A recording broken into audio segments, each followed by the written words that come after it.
I want to talk to you about the First Amendment, which we've had in this country since its founding in 1776. And the great genius about the First Amendment is that it prevents the government from interfering with speech or press. My name is Dunham, and I am author of Government Control of News, a Constitutional Challenge. Was formerly Executive Vice President and General Counsel of NBC, and while there, my job was to defend NBC against the government and to assert its First Amendment rights to cover the news.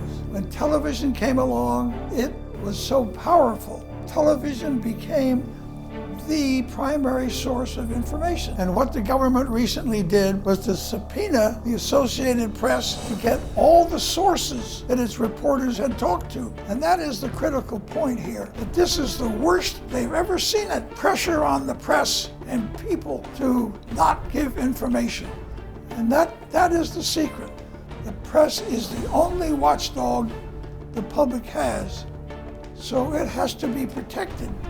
And it has to be free of government influence and government suasion. Professor Sunstein, close friend of President Obama, a Chicago law professor, his books spell out in considerable detail what he wants. The government would take it over so it could advance the government's agendas for social and political power.